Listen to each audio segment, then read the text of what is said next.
Whoa! Well, howdy, I'm Lou. I wrote a book called Smoky Mountain Jack Tales of Winter and Old Christmas. There are 21 stories in the book, 12 of which are bonus tales. I'd like to read you one of those. Now, this is a talky tale, slightly naughty, so it's for an older viewing audience. Jack and the Corny Tale. Once upon a time ago, let me hear that echo, once upon a time ago, in the Smoky Mountains, there lived a feller, named Jack. This was back in the olden golden days, when the royals were long on rich and poor folks got the short end of the stick.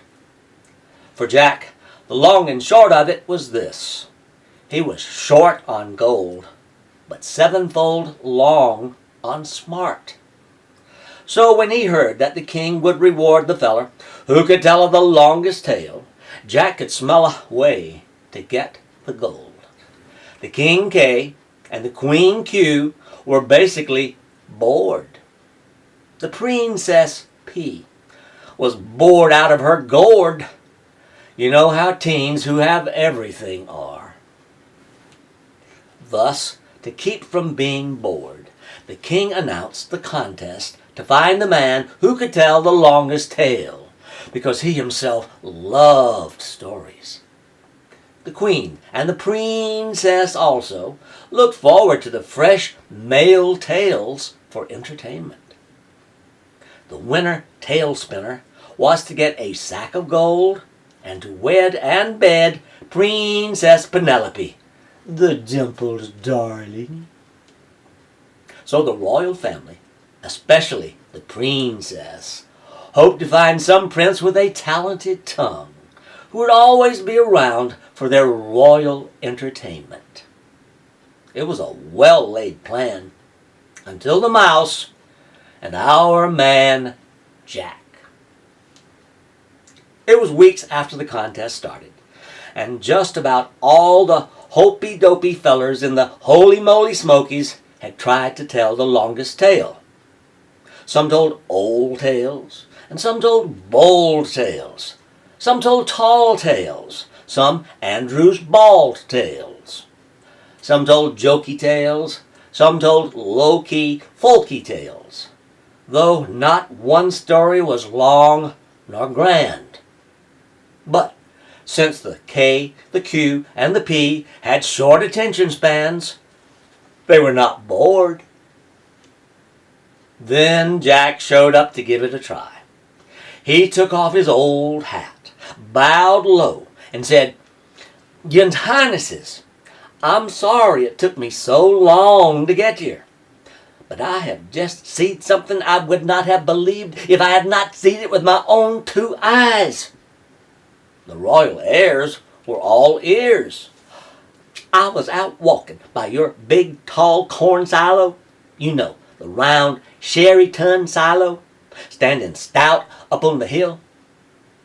Of course, King Kellogg knew, for he erected the silo where all the corn collected for bed and board taxes was engorged. "Anyhow," continued Jack, "I noticed a little hole at the bottom of that silo, and I thought, uh-oh, this can't be good for King Corn." The high and mighty mad king leaned forward and cursed.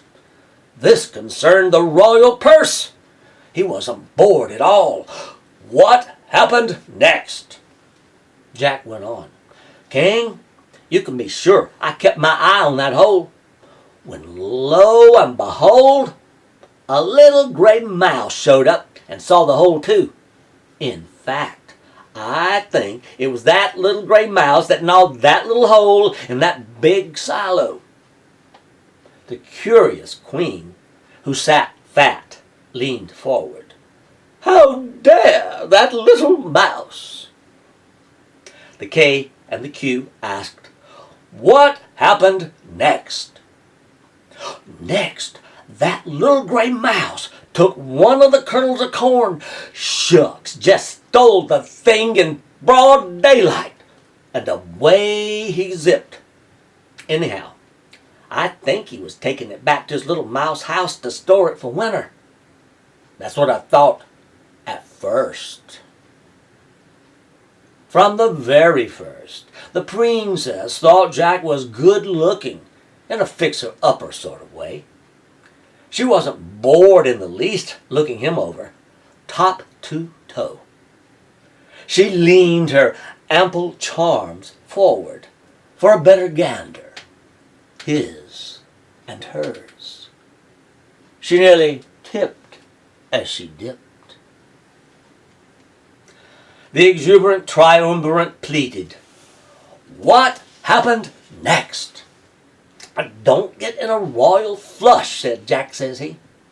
I'm getting to the good part now. Shucks, I reckon I must have watched that hole and that mouse stealing 1 grain of corn at a time for now on 2 weeks. 2 weeks I done it for you, King Corncob. Then I got to thinking that mouse was stealing that corn not to feed his poor starving family, no, but to go into business. What kind of business? Asked King Kellogg. Making cornflakes or corn shine.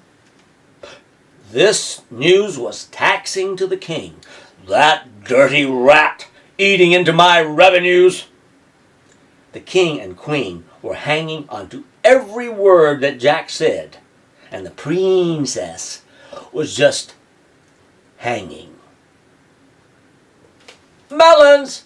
Fresh melons! That's what the fruit peddler said passing by.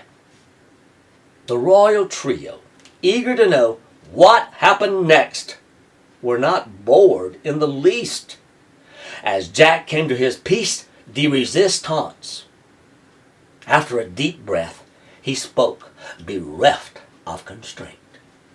And then that little gray mouse, that louse stealing your corn, king, that moonshiner mouse, he took another kernel of corn from that hole in that silo, and away he zipped back to his little mouse house. And you know what? Believe it or not, he come back with his hands empty as my pockets.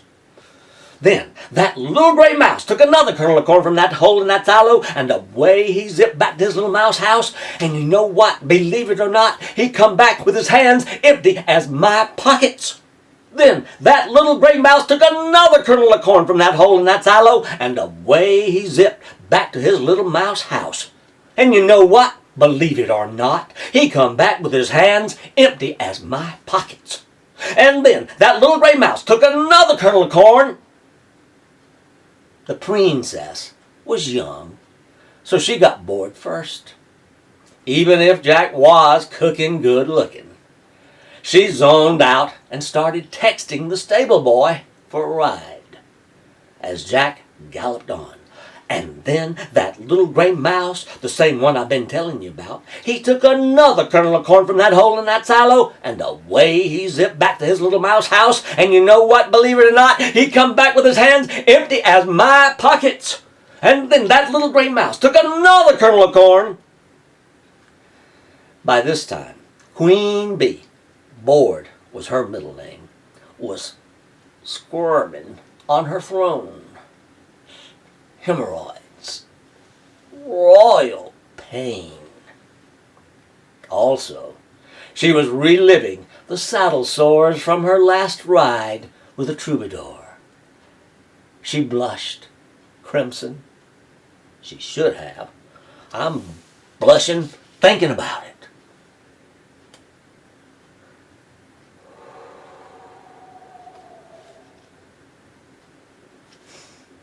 Oh, sorry, I was thinking about it.